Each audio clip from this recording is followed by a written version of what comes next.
In this short film, you'll see how I went about reviving this case.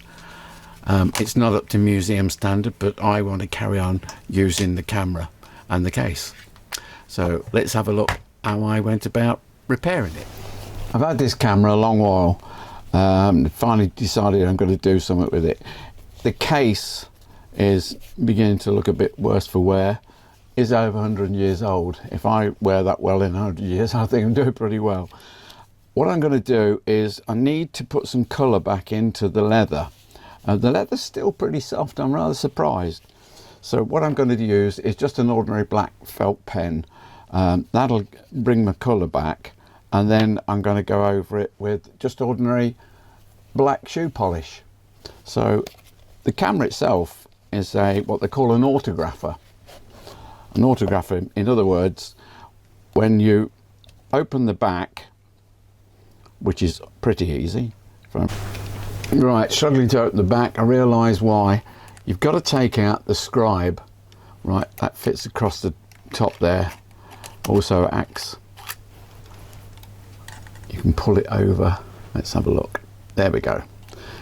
By rolling that back, the paper at the back of the film, if you write quite firmly, then any indentations you put on there, so you put the date, somebody's name, that'll go on to the negative because it's being pressurized through the paper, and then you'll have an autograph if you wanted to sign it. I presume that's why it's called an autographer. Right, it's in very good condition for its age. It's got lots of patents and patents painting on the back here. You've got them in America, you've got them in Canada, and you've got a British patent. And I noticed that the British patent actually runs from 1914 to 1915. That's a quite important number. I'll tell you why in a little while. Right, let's get back to the case and start colouring it in. Hopefully this is going to work. A simple quick fix or not. Let's have a look. Yeah, it's starting to go straight away. I'm rather surprised. Not really, because it is become solvent based and it's soaking into the leather quite quickly. I may have to do it once or twice, but we'll just see how it goes. The old leather at the moment actually is so supple, it feels like suede. As you can see, the felt pen is doing pretty well.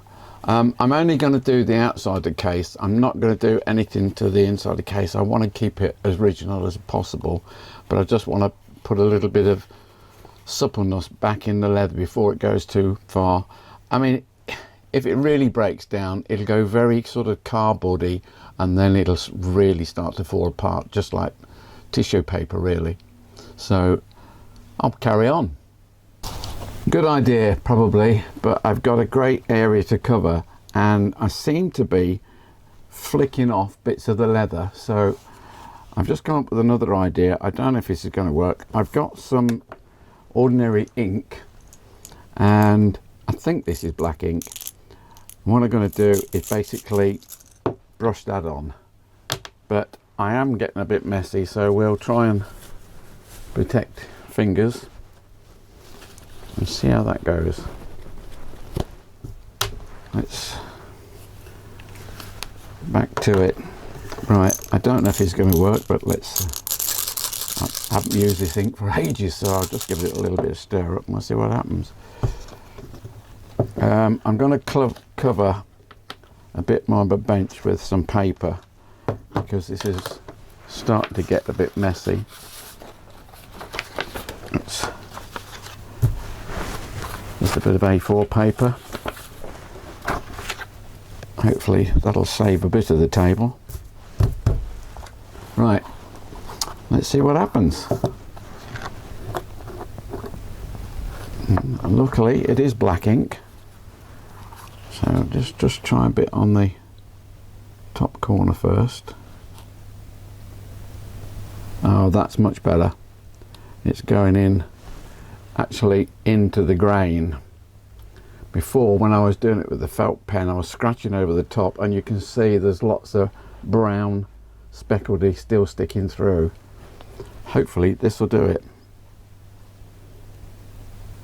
Yeah, that seems to be really soaking into there. I'm going to look into what else I can do to put a bit more, I presume, moisture back into the leather. Okay, it's nice and dry now, so I need to put some protective oil or grease or something on there before I put the polish on. If you go out and buy it, then you're not saving anything, you're just spending more money. I've had a look, and I've got this polish, Become Protecting polish. I don't know what it is. It seems to be more of a waxy, so I'm thinking that is the base that I need to put on the leather before I put some black polish on it. So I need to work that into my leather. It's still pretty flaky because it is very, very dry. So let's see if that's going to work. I put a cream and start and just sort of rub that in. Let's have a look. It's giving it a bit of sheen. I'm hoping that that's going to stop the black coming off and revive the leather. Well, it's come up reasonably well. I still need to do one or two things to this. I realise that the bottom here is quite soft, and it seems to collapse in on itself when I take the camera out. But as you can see from the camera, I've got large shoulders on each side.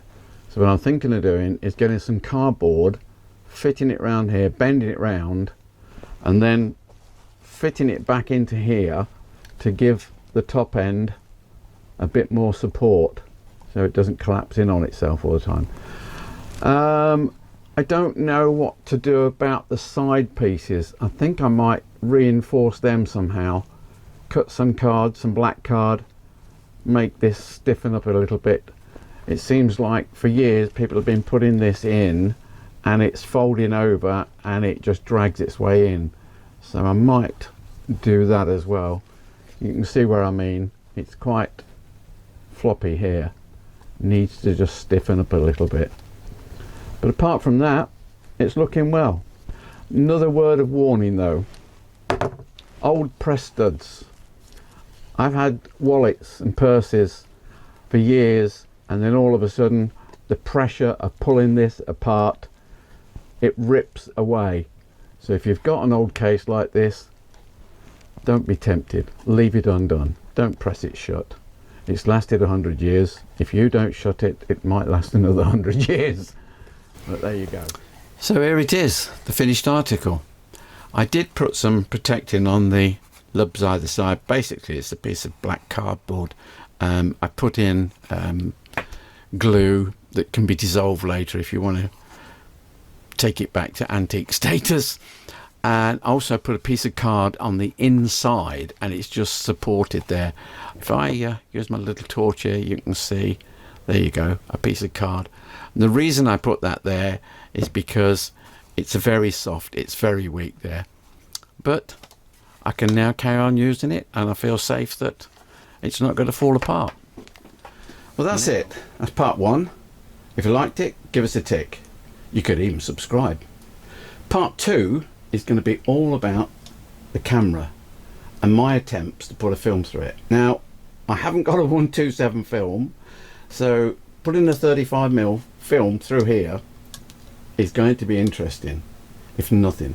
I'll also give you a little bit of history behind this camera. See you soon. Keep smiling.